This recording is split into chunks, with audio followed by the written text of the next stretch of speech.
कहानियाँ। बोलती हुई सुनहरी मछली। बहुत समय पहले की बात है। राधेपुरी नाम के एक छोटे से गांव में एक बूढ़ी मछुआरिन सुखिया अपने 10 वर्षीय पोते रघु के साथ रहती थी। बूढ़ी के बेटा और बहू कई साल पहले गंडक नदी में मछलियां पकड़ने गए थे और उसी समय अचानक नदी में बाढ़ आ जाने के कारण डूबकर मर गए थे। रघु को एक दिन सड़क पर पड़ी एक बांसुरी मिल गई थी। वो उसे बजाने का अभ्यास करते करते बिना किसी गुरु के ही बहुत ही बढ़िया बांसुरी बजाने लगा था। लेकिन अपने घर में बूढ़ी दादी के साथ रघु अकेला ही रहता था और दादी हर समय किसी न किसी काम में लगी रहती थी। इसलिए रघु के साथ खेलने वाला, उससे बातें करने वाला कोई नहीं था। रघु अक्सर सोचा करता था, काश उसकी कोई बहन होती तो वो उसके साथ खूब खेलता, खूब बातें करता। राधेपुरी में एक तालाब भी था जिसमें कभी बहुत मछलियां होती थी। बूढ़ी सुखिया के लिए ज्यादा दूर जाना संभव नहीं था, इसलिए वो उसी तालाब से मछलियां पकड़कर पास के शहर के मछली हाट में बेच आती और उसी से अपना और रघु का पेट पालती थी। लेकिन एक साल बहुत ज्यादा गर्मी पड़ी और तालाब सूख गया और तालाब का पानी सूखने के कारण सभी मछलियां तड़प तड़प कर मर गईं। बूढ़ी सुखिया के लिए अब अपना और अपने पोते का पेट भरना बहुत मुश्किल हो गया।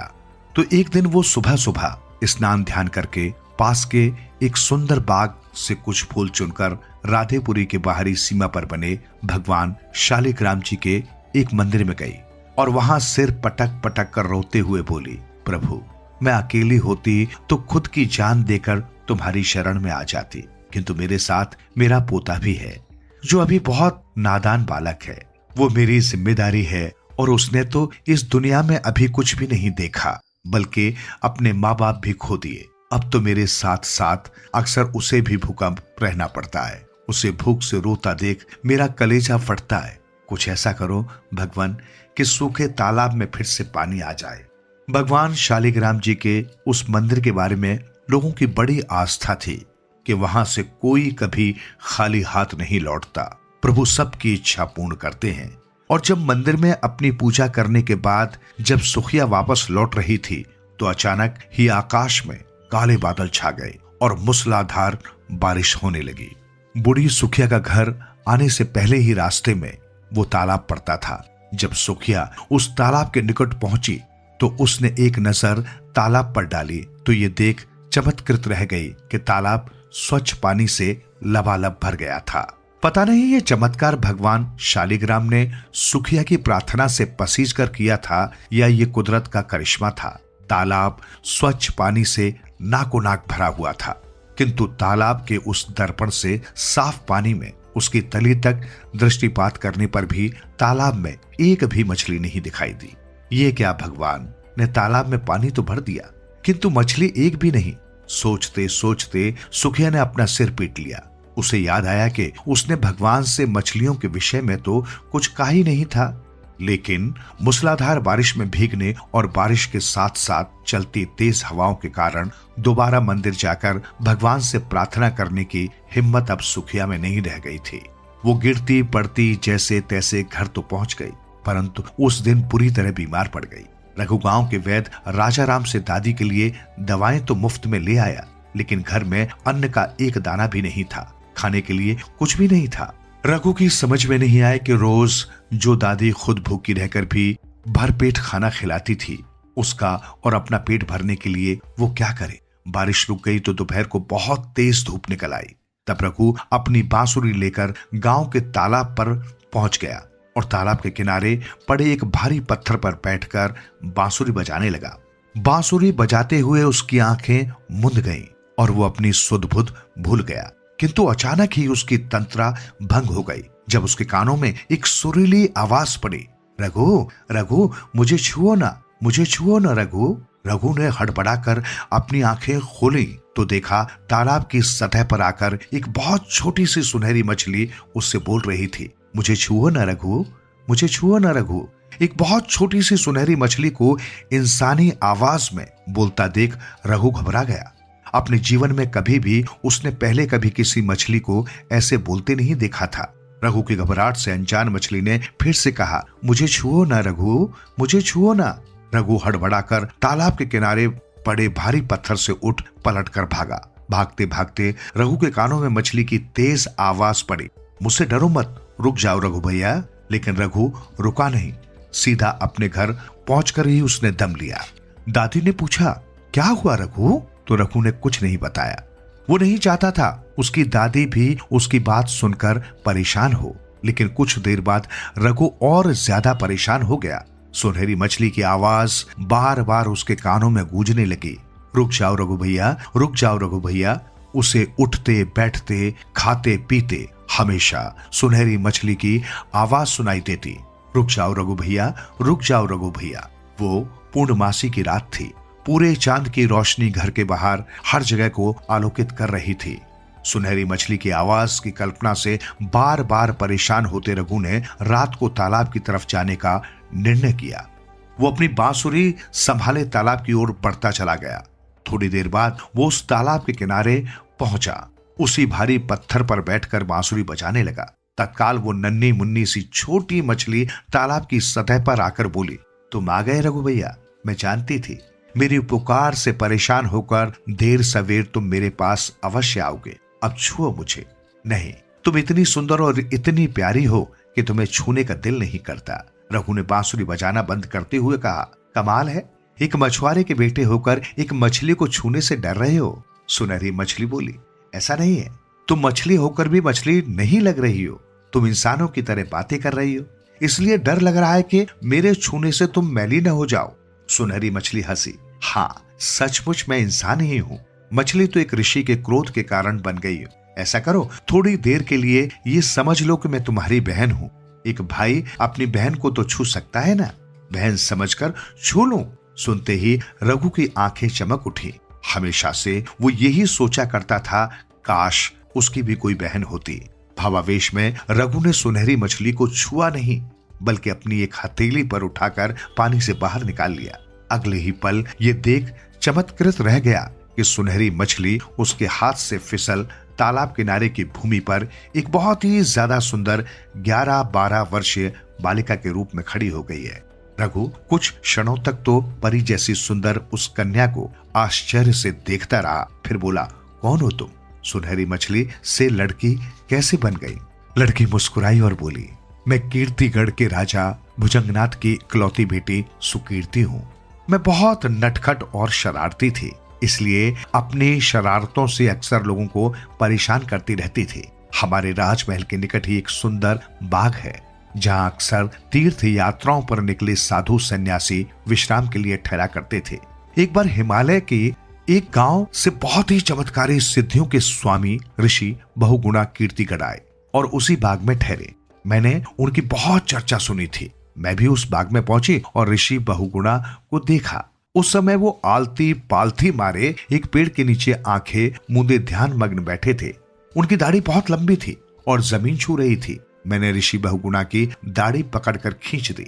ऋषि को दर्द हुआ और उनकी आंखें खुल गई, लेकिन मुझे छोटी बच्ची देखकर उन्होंने क्षमा कर दिया और मुस्कुराकर बोले, गंदी बात बेटी, कभी ऐसी कोई शरारत नहीं करते जिससे किसी को तकलीफ हो। और ये कहकर उन्होंने फिर से आंखें मूंद ली। मैंने फिर से उनकी दाढ़ी खींच दी। उन्होंने फिर मुझे माफ कर दिया और समझाया, लेकिन मुझे उन्हें परेशान करना अच्छा लग रहा था। मैंने बार बार उन्हें परेशान किया। 7 बार तो ऋषि बहुगुणा ने मुझे क्षमा कर दिया, किंतु 8वीं बार अपने कमंडल का जल मुझ पर डाल बहुत छोटी मछली बना कमंडल में डाल दिया और बोले, अब तुम नन्ही सी मछली बनकर इसी कमंडल में रहोगी। बताओ, मछली बनकर तुम्हें कैसा लग रहा है? मैं रोने लगी और अपनी धृष्टता के लिए बार बार क्षमा याचना की। तब ऋषि बहुगुणा को मुझ पर दया आ गई और वो गंभीर होकर बोले, मैं अब फिर से यात्रा पर निकल रहा हूँ। कुछ समय पश्चात मैं राधेपुरी के एक गांव में पहुंचूंगा और वहां के एक तालाब में तुम्हें छोड़ दूंगा। उस तालाब के किनारे रघु नाम का एक मछुआरे का लड़का आकर बांसुरी बजाया करेगा। यदि रघु तुम्हें छू देगा तो तुम फिर से अपने वास्तविक रूप में आ जाओगे और तब तुम अब जैसी उदंड और शरारती न रहकर बहुत ज्यादा समझदार बन जाओगे। फिर एक दिन तुम्हारे पिता ढूंढकर वापस राजमहल ले जाएंगे। और उसके बाद राधेपुरी से गुजरते हुए ऋषि बहुगुणा ने मुझे इस तालाब में डाल दिया। फिर जब तुम आकर इस तालाब के किनारे बैठकर बांसुरी बजाने लगे तो मैं समझ गई तुम ही रघु हो। मैंने तुम्हें पुकारा और मुझे छूने के लिए कहा। ये भी मैं इसलिए कर पाई क्योंकि ऋषि बहुगुणा ने मुझसे मेरी मनुष्यों वाली आवाज नहीं छीनी थी। तो तुम कीर्तिगढ़ की राजकुमारी हो, रघु बोला। पर क्या तुम्हें मालूम है तुम्हारे पिता का राज्य कहाँ है, यहाँ से कितनी दूर है? नहीं मालूम, सुकीर्ति बोली। तो अब तुम कहाँ रहोगी? रघु ने पूछा। तुम्हारे घर, तुम्हारे साथ, सुकीर्ति सरलता से बोली। किंतु हम लोग बहुत गरीब हैं। कोई बात नहीं, एक न एक दिन मेरे पिता मुझे खोज ही लेंगे। तब तक मैं तुम्हारे साथ जैसे तुम रहोगे मैं भी रह लूंगी, सुकीर्ति ने कहा। तब ठीक है। रघु सुकीर्ति को अपने साथ अपने घर ले गया। रात का समय था, सुखिया दादी सो रही थी। रघु और सुकीर्ति भी उसके पास ही सो गए। सुबह बुढ़िया सुखिया उठी तो रघु के साथ एक बहुत सुंदर कन्या को सोते देख अचंभित हो उठी। उसने रघु को उठाकर पूछा तो उसने दादी को सारी बातें बताई। सुनकर बूढ़ी सुखिया ने सिर पीट लिया और बोली, नास पीटे, अब ये कोमल सी लड़की भी हमारे साथ भूखी मरेगी? नहीं दादी, अब कोई भूखा नहीं मरेगा। तभी सुकीर्ति उठते हुए बोली, मैंने आपके घर आते समय रास्ते में एक बहुत सुंदर बाग देखा है जिसमें बहुत सुंदर सुंदर फूलों के पौधे हैं। हम तीनों वहां से फूल चुनकर उनकी मालाएं बनाकर किसी कस्बे या शहर में जाकर किसी मंदिर के निकट बेचा करेंगे। वहां रघु बांसुरी बजाया करेगा और मैं नाच करूंगी, जिससे हमारे पास बहुत सारे ग्राहक आया करेंगे और हमारी मालाएं अच्छे दामों में बिक जाया करेंगे। बूढ़ी सुखिया, जिसने जीवन में कभी मछलियों के अलावा कुछ बेचा नहीं था, आश्चर्य से बोली, लड़की तू है तो छोटी सी लेकिन अकल में बहुत तेज है। और फिर रघु और सुखिया दादी बहुत सारे फूल चुनकर लाए और उनकी सुंदर सुंदर मालाएं बनाकर पास के कस्बे के एक बड़े मंदिर के निकट बेचने लगे। रघु की बांसुरी के मधुर स्वर और सुकीर्ति के सुंदर नृत्य को देख ग्राहक बहुत प्रसन्न होते और अपनी खुशी से मालाओं की कीमत से दुगनी तिगुनी कीमत देकर उन्हें खरीदते। इसी तरह मालाएं बेचकर जीविका कमाते हुए बहुत दिन हो गए। बूढ़ी सुखिया के घर की हालत इतनी सुधर गई कि घर में किसी चीज की कमी नहीं रही। फिर एक दिन अपनी पुत्री सुकीर्ति को ढूंढने के लिए जगह जगह भ्रमण कर रहे राजा भुजंगनाथ का रथ उस मंदिर के सामने रुका। राजा के कानों में बांसुरी की आवाज गूंजी तो उसकी दृष्टि मंदिर के बाहर बांसुरी बजाते रघु पर पड़ी तो वो रघु की तरफ बढ़ा। तभी उसकी नजर सुध बुध खोकर नृत्य कर रही अपनी पुत्री पर पड़ी और वो सुकीर्ति बेटी चीखता हुआ बेटी के निकट आया। पिता को देख सुकीर्ति की आंखों से झरझर आंसू बहने लगे। तू कहाँ खो गई थी बेटी? तेरे वियोग में तेरी माँ का रो रो कर बुरा हाल हो गया है, राजा भुजंगनाथ ने कहा। तो सुकीर्ति ने सारी आप बीती कह सुनाई और बोली, अब मैंने प्रण किया है पिताजी कि मैं कभी किसी को तंग नहीं करूंगी और हमेशा लोगों के साथ अच्छा व्यवहार करूंगी। ठीक है बेटी, अब घर चलो, आओ रथ में बैठो, राजा भुजंगनाथ ने कहा। नहीं पिताजी, यहाँ से मैं अकेली नहीं चलूंगी, मेरे साथ मेरा भाई रघु भी चलेगा। ये तालाब पर न आता तो मैं मछली से फिर से आपकी पुत्री सुकीर्ति कभी नहीं बन सकती थी। ठीक है, इसे भी ले चलो, राजा भुजंगनाथ ने सुकीर्ति से कहा। फिर रघु से बोले, चलो बेटा, तुम हमारे साथ चलो, आज से तुम हमारे साथ हमारा बेटा बनकर रहोगे। लेकिन मैं अपनी बूढ़ी दादी को अकेला छोड़कर आपके साथ कैसे चल सकता हूँ? रघु फूल बेचती अपनी बूढ़ी के साथ खड़ा होकर बोला, ठीक है, तुम्हारी बूढ़ी दादी भी अब हमारी माँ बनकर हमारे साथ रहेगी। राजा भुजंगनाथ ने अपना निर्णय सुनाया और इस तरह बूढ़ी मछुआरिन सुखिया और रघु के दुख भरे दिन ईश्वरीय चमत्कार से राजसी सुखों में बदल गए। इस कहानी से ये समझ में आता है कि सब दिन होत न एक समान, ईश्वर सब पर कृपा करते हैं। मनुष्य को दुखों में भी हिम्मत नहीं हारनी चाहिए, किसी को सताना नहीं चाहिए और गुरु ना भी मिले तो भी अपने अंदर गुण उत्पन्न करने के लिए सतत प्रयत्नशील रहना चाहिए। नकली राजा। एक बार भूख से दुखी एक गीदड़ जंगल से निकलकर गांव की ओर आ गया। उसने सोचा गांव में तो कुछ न कुछ खाने को मिल ही जाएगा, जंगल में रहकर तो भूखे मरने वाली बात है। पापी पेट तो ऐसी चीज है, इंसान हो या जानवर, सब भूख से व्याकुल होकर पागल हो जाते हैं।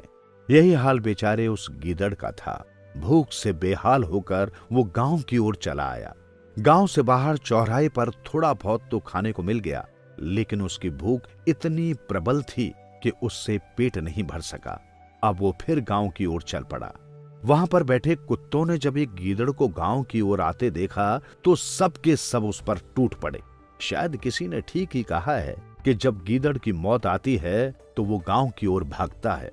कुत्तों का पूरा दल गीदड़ पर टूट पड़ा। इतने सारे कुत्तों को अपने पर आक्रमण करते देखकर गीदड़ बेचारा एकदम घबरा गया और सोचने लगा कि जाए तो जाए कहां। चारों ओर मौत नाच रही थी। पेट की भूख की बात तो वो भूल गया। अब तो मौत से बचने की बात उसके सामने थी। कुत्ते उसके पीछे भागे आ रहे थे। वो मौत से बचने के लिए अंधाधुंध भाग रहा था और छिपकर जान बचाने को कोई स्थान तलाश कर रहा था। आगे एक रंगसाज का घर था। उसने कपड़े रंगने के लिए बहुत बड़े टब में नीला रंग तैयार कर रखा था ताकि सुबह उठकर कपड़े रंग सके। मौत से डरता गीदड़ इतना तेज भागा कि वो सीधा जाकर उस नीले रंग से भरे टब में जा गिरा। अब कुत्तों ने समझा कि गीदड़ भट्टी में गिरकर मर गया, इसलिए वे सब के सब पीछे मुड़ गए। कुत्तों को वापस जाते देखकर गीदड़ के मन को शांति मिल गई कि वो मौत के मुंह से तो बच गया है। उनके जाते ही वो टब में से निकला और रंगसाज के घर में खाने की तलाश करने लगा। उस समय जो भी उसे मिला उसने खा लिया। पेट भरने के पश्चात वो फिर वापस जंगल की ओर चल पड़ा। नीले रंग के पानी में डूबकर वो पूरा नीला हो चुका था। इस हालत में उसे देखकर कोई कह नहीं सकता था कि ये कोई गीदड़ है। जैसे ही वो जंगल में वापस आया तो जंगली जानवरों ने उसका गहरा नीला रंग देखकर बड़े आश्चर्य से उसकी ओर देखा। उनकी समझ में ये बात नहीं आई कि ये नीले रंग का विचित्र जानवर कोई गीदड़ भी हो सकता है। पूरे जंगल में इस विचित्र जानवर को देखकर हलचल सी मच गई थी। सब जानवर उससे डरने लगे और डर के मारे इधर उधर भागने लगे। गीदड़ समझ गया कि ये सब के सब उससे डर रहे हैं। अब तो उसमें एक नया जोश आ गया। उसे ऐसा लगा कि वो काफी शक्तिमान हो गया है। तभी उसने भागते हुए जानवरों को आवाज दी, भाइयों, हमसे डरो मत। हमें तो ब्रह्मा जी ने आपकी रक्षा के लिए भेजा है। आज से हम इस जंगल के राजा बनकर आप सबकी रक्षा करेंगे। तुम हमारी प्रजा हो। आज से हम इस जंगल का राज चलाएंगे। गीदड़ के कहने पर सब जानवर वापस आ गए। उन सब ने मिलकर अपने नए राजा का सम्मान करते हुए उसे ऊंचे मंच पर बिठाया। वहीं पर उस गीदड़ ने अपने मंत्रिमंडल की घोषणा की। शेर को सेनापति तथा महामंत्री बनाया गया। भेड़िए को रक्षा मंत्री, हाथी को गृह मंत्री बनाकर इस नए रूपधारी गीदड़ ने अपने आप को जंगल का राजा घोषित कर दिया। जो गीदड़ कल तक भूखा मरता था, आज उसकी सेवा में सारे जानवर तैयार खड़े थे। शेर और चीते उसके लिए हर रोज नए नए शिकार लाते थे, जिसे वो बड़े मजे से खाता। छोटे मोटे जानवर उसकी सेवा के लिए तैयार रहते। कुछ ही दिनों में उस गीदड़ का सारा जीवन ही बदल गया। खूब मोटा ताजा हो गया। अब तो उसके जीवन में आनंद ही आनंद था। खूब खुला खाना, आराम की नींद सोना। उसके भाई बांधवों ने कभी सोचा भी नहीं था कि वे शेरों पर राज करेंगे। एक बार साथ के जंगल से गीदड़ों का एक बहुत बड़ा दल शोर मचाता हुआ उस जंगल में आ गया। सब के सब मस्त होकर नाच रहे थे, गा रहे थे। नकली राजा गीदड़, जिसने ब्रह्मा जी का नाम लेकर इन सबको धोखा दिया था, वो अपने गीदड़ भाइयों को नाचता गाता देखकर अपने तख्त से नीचे छलांग लगाकर उतर आया और अपने भाइयों में मिलकर उनकी भाषा में ही नाचने गाने लगा। दरबार में बैठे शेर, चीते, बाघ, भेड़िए और हाथी आदि को समझते देर न लगी कि ये जानवर तो असल में गीदड़ ही है, जो हम सबको ब्रह्मा जी का नाम लेकर धोखा देता हुआ हम पर राज करता रहा है। हम लोग आज तक इस गीदड़ के ही गुलाम बने रहे और ये दुष्ट धोखेबाज गीदड़ हम पर राज करता रहा। कितनी शर्म की बात है हमारे लिए। उसी समय क्रोध से भरा शेर ऊंची दहाड़ मारकर उठा और उस धोखेबाज गीदड़ पर टूट पड़ा। गीदड़ ने अपनी जान बचाने की पूरी कोशिश की, मगर शेर के आगे उसकी एक न चली। दूसरों को धोखा देने वाला पल भर में ही अपनी जान गंवा बैठा। ढोल की पोल खुल गई। इस कहानी से हमें यह शिक्षा प्राप्त होती है कि धोखेबाज और झूठे लोगों का राज्य थोड़े समय तक ही चलता है। इनका अंत मौत के सिवा कुछ नहीं होता। दूसरों को धोखा देने वाला एक दिन स्वयं इस धोखे का शिकार हो जाता है। ठग से ठगी। एक नगर के बाहर एक घाटी के सुनसान स्थान पर एक व्यक्ति अपने 4 पुत्रों के साथ रहता था। उसका काम राहगीरों को लूटना व ठगना था। इसी से उसके परिवार का पालन पोषण होता था। एक समय की बात है कि एक व्यक्ति अपना एक बैल लेकर उसी राह से गुजरा। उसका नाम मंगतराम था। गांव में उसे मंगतू के नाम से अधिक जाना जाता था। मंगतू उस बैल को अपने किसी रिश्तेदार को देने जा रहा था। वजह थी कि उसे तुरंत ही कुछ पैसों की जरूरत थी। उसका विचार था कि रिश्तेदार के पास बैल रखकर कुछ धन ले आएगा और अपना काम चला लेगा। मार्ग में उस ठग के 4 पुत्र किसी शिकार के इंतजार में बैठे थे। मंगतू जैसे ही उनके करीब पहुंचा तो खुशी से चारों प्रसन्न हो उठे और उसके करीब पहुंचकर एक भाई ने मंगतू से कहा, अरे भाई, तुम्हारा बैल तो शानदार है। अगर ये बैल तुम मुझे दे दो तो मैं मुंह मांगी कीमत देने को तैयार हूं। ठीक है भैया, यदि उचित पैसे मिलेंगे तो मैं इसे बेच दूंगा।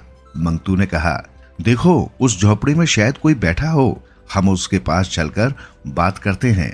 ठग के बेटे ने कहा, आखिर इस सौदे का कोई गवाह तो होना चाहिए। चलो भाई, मुझे इसमें भला क्या ऐतराज हो सकता है। सीधा साधा मंगतू राजी हो गया। अब वो चारों भाई मंगतू को लेकर अपने पिता की झोपड़ी में आए। वे ऐसा प्रदर्शित कर रहे थे जैसे आपस में वे एक दूसरे को जानते ही न हो। लड़कों ने अपने पिता को बताया, बाबा, हम इस भाई से ये बैल खरीदना चाहते हैं क्योंकि हम खरीदने वाले हैं और ये भाई बेचने वाला।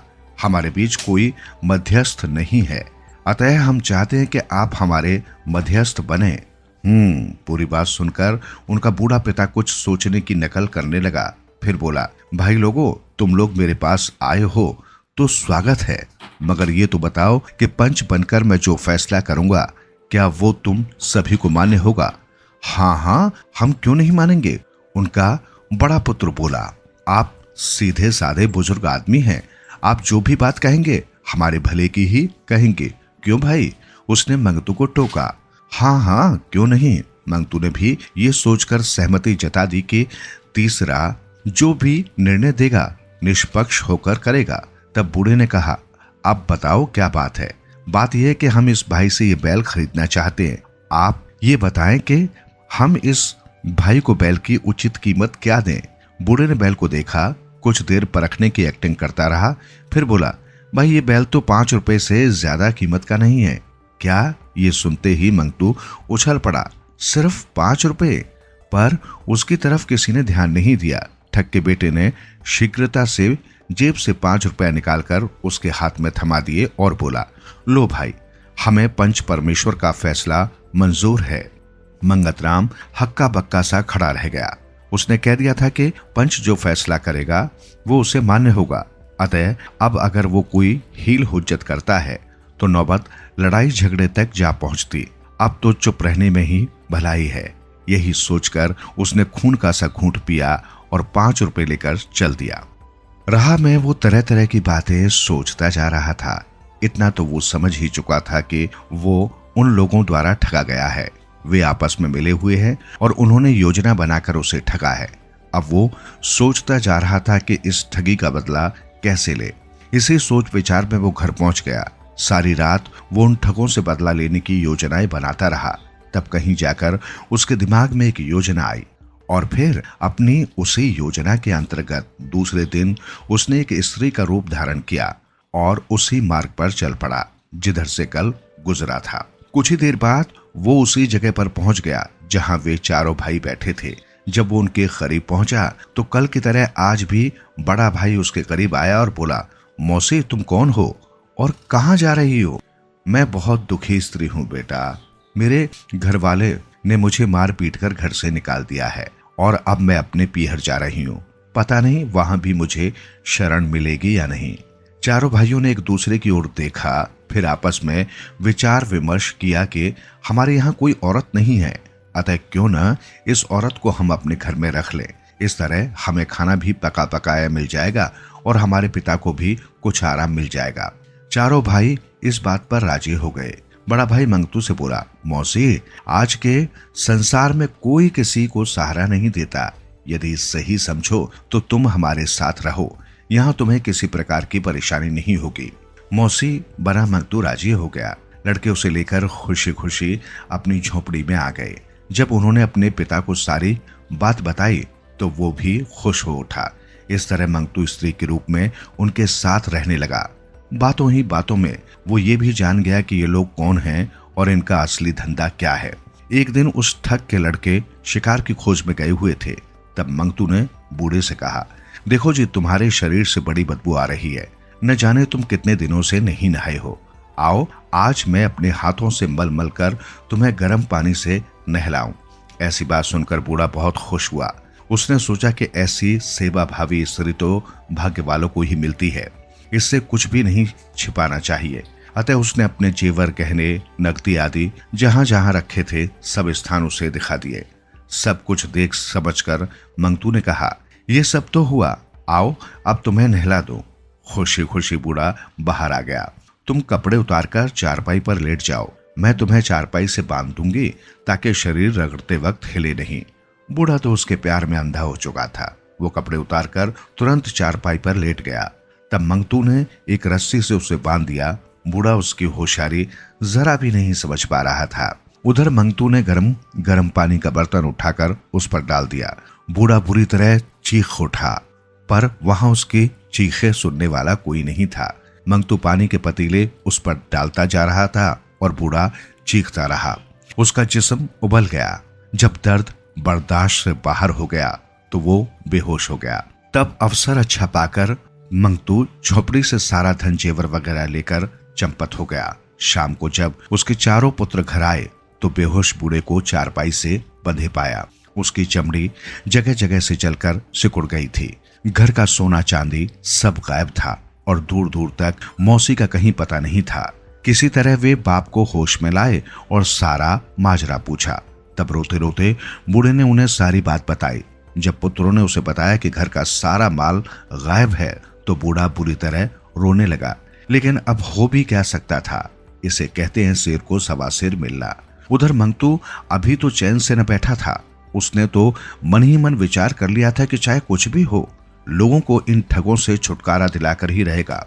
अतः दूसरे दिन उसने मसालों के सौदागर का रूप धारण किया और उसी मार्ग पर चल पड़ा जिस पर वो चारों ठग भाई बैठे रहते थे। आज भी वो चारों भाई अपनी निश्चित जगह पर बैठे थे। मंगतू ने उनसे मित्रवत बातचीत की और बातों ही बातों में लड़कों ने उसे बता दिया कि किस प्रकार उन्होंने एक बेसहारा औरत को सहारा दिया था और किस प्रकार वो बाप को घायल करके सारा माल असबाब लेकर चंपत हो गई। मंगतू ने उन्हें बताया कि वो वैदक भी जानता है। तब चारों लड़कों ने उससे आग्रह किया कि वो उसके बाप का इलाज करे। मंगतू राजी हो गया। घर जाकर उसने बूढ़े को देखा, फिर बोला, बहुत बुरी दशा है, यदि समय पर इलाज न मिला तो ये मर भी सकता है। बूढ़ा कुछ कुछ होश में आ गया था और असहाय से अपने पुत्रों की ओर देखने लगा था। बड़े पुत्र मंगतू ने कहा, आप इलाज कीजिए वैद्य जी, इनके उपचार में जो भी खर्च आएगा हम उठाएंगे। ठीक है, तुम लोग मुझे 4 चीजें ला दो, गवार पाठा, गेंदा, रमतेला तेल और शहद। ये चीजें कहाँ मिलेंगी वैद्य जी? गवार पाठा यहाँ से 3 मील दूर सागरपुर, गेंदा 4 मील पर सीतापुर में, रमतेला तेल 5 मील दूर डुगरिया में और शहद 6 मील दूर झिंगरा टोला में। ठीक है, हम शीघ्र ही ये चीजें लेकर आते हैं। और फिर चारों धूर्त भाई दवा की सामग्री लेने के लिए चले गए। उधर मंगतू ने अपने झोले से नमक मिर्च निकाली और बूढ़े के शरीर पर मसल दी। जख्मों पर नमक मिर्च लगने के कारण बूढ़ा गला फाड़ फाड़ कर चीखने लगा। तब मंगतू बोला, बूढ़े ठग, ये सजा है 100 रुपए के बैल को 5 रुपए में ठगने की। याद आया, मैं वही मंगतू हूँ, पंच बनकर जिसका बैल तूने 5 रुपए में ठगा था। मैं ही कल औरत बनकर तुझे खोलते पानी से नहला कर गया था। मैं ही तेरी सारी धन दौलत ले गया था, क्योंकि वो पैसा लोगों का है, इसलिए उसे मैं धर्म कर्म के कामों पर खर्च करूंगा। तू अपनी करनी का फल भोग। कहकर मंगतू चलता बना। शाम को जब उसके पुत्र घर लौटे तो देखा कि वैद्य का दूर दूर तक कहीं पता नहीं था और चारपाई पर पड़ा बाप जीवन की आखिरी सांसें गिन रहा था। टूटे फूटे शब्दों में बूढ़े ने अपने बेटों को वैद्य की सच्चाई बताई। फिर बोला, बेटा, इस प्रकार के कामों का यही दंड मिलता है। कसम खाओ कि अब जीवन में तुम कभी ऐसा काम नहीं करोगे और मेहनत मजदूरी करके ईमानदारी से जिंदगी व्यतीत करोगे। बेटों ने बाप को वचन दिया और इसी के साथ बूढ़े की यही लीला समाप्त हो गई। कीमती धन। एक शहर में दो सुनार भाई साझे में दुकान चलाते थे। उनकी सोने चांदी के आभूषणों की दुकान थी। जब वे सोने चांदी की वस्तुओं की खरीदारी के लिए बाहर जाते तो दुकान में ताला लगाना पड़ता था। इस कारण पीछे से कई ग्राहकों को निराश होकर खाली हाथ लौटना पड़ता था। इस समस्या से निपटने के लिए उन्होंने सोचा, क्यों न हम एक योग्य एवं अनुभवी नौकर अपनी दुकान में काम करने के लिए रख लें। विचार करके उन्होंने एक योग्य, अनुभवी एवं परिश्रमी नौकर की खोज करके उसे अपने यहां रख लिया। नरोत्तम पढ़ा लिखा एवं समझदार था। सोने चांदी की दुकान पर काम करने का उसे अनुभव था। दूसरे दिन सुबह ठीक समय पर नौकर नरोत्तम दुकान पर हाजिर हो गया। दोनों भाइयों ने उसे आभूषणों एवं वस्तुओं के भाव तथा दुकानदारी करने का नजरिया समझा दिया। नरोत्तम तेज बुद्धि का था, इसलिए जल्द ही सब समझ गया। पहले दिन एक कार आकर उनकी दुकान के आगे रुकी। उसमें से एक सेठ बाहर निकला। सेठ ने दुकान में सजी वस्तुओं एवं गहनों को देखा। तभी उसकी नजर मीने की बारीक कारीगरी वाली चूड़ियों पर पड़ी। सेठ ने नरोत्तम से पूछा, ये चूड़ियां कितने की है? नरोत्तम ने जवाब दिया, सेठ जी 11,000 रुपए की। सेठ ने नरोत्तम को 10,000 रुपए दिए और कहा, बाकी के 1,000 रुपए मैं अपने नौकर के हाथ भिजवा दूंगा। जल्दबाजी में भूल गया। नरोत्तम ने 10,000 रुपए गिने और कहा, ठीक है, भिजवा दीजिए। जैसे ही सेठ कार में बैठकर रवाना हुआ, दोनों भाई नरोत्तम पर चिल्लाने लगे, दुकान में पहला दिन, पहला ग्राहक और 1,000 रुपए का उधार, कौन चुकाएगा सेठ का बकाया धन? तभी नरोत्तम मुस्कुराया और कहने लगा, सेठ जी चुकाएंगे अपना बकाया धन। मैं भी उनकी आंखों की बेईमानी समझ गया था। पहला भाई, सेठ जी अब क्यों आएंगे? उन्हें तो आराम से 1,000 की कमाई हो गई। दुकान पर वस्तुएं बेचते बेचते हमारे बाल सफेद हो गए। ऐसे ग्राहक बस धोखा देने ही आते हैं। मैं ये रकम तुम्हारी तनख्वाह में से काटूंगा।